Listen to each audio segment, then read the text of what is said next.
లోక్సభ ఎన్నికల ప్రచారంలో దూకుడు పెంచారు గులాబీ బాస్ కేసీఆర్. వరుస టూర్లతో రాష్ట్రాన్ని చుట్టేస్తున్నారు. సాయంత్రం ఉమ్మడి పాలమూరు జిల్లాలో పర్యటించనున్నారు. మహబూబ్ నగర్, నాగర్ కర్నూల్ లోక్సభ నియోజకవర్గాల పరిధిలో జరిగే ఎన్నికల బహిరంగ సభల్లో పాల్గొంటారు. సీఎం సభ కోసం అన్ని ఏర్పాట్లు చేశారు జిల్లా నేతలు. భారీగా జనం తరలించేలా ప్లాన్ చేస్తున్నారు.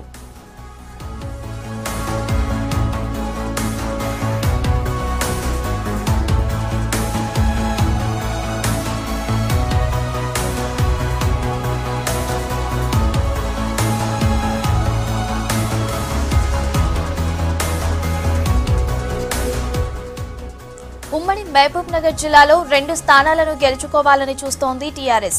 మహబూబ్ నగర్ లో ప్రస్తుత సిట్టింగ్ ఎంపీ జితేందర్ రెడ్డికి బదులు ఫార్మా పరిశ్రమకు చెందిన మన్నె శ్రీనివాస్ రెడ్డికి టికెట్ కేటాయించారు కేసీఆర్.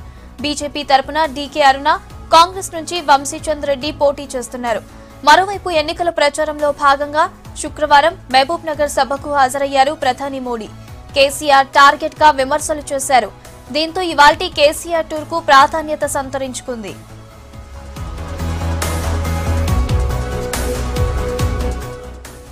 నాగర్ కర్నూల్ పార్లమెంట్ నియోజకవర్గాన్ని ఇప్పటి వరకు టీఆర్ఎస్ దక్కించుకోలేకపోయింది. ఇక్కడి నుండి మాజీ మంత్రి పి రాములు టీఆర్ఎస్ అభ్యర్థిగా పోటీలో ఉన్నారు.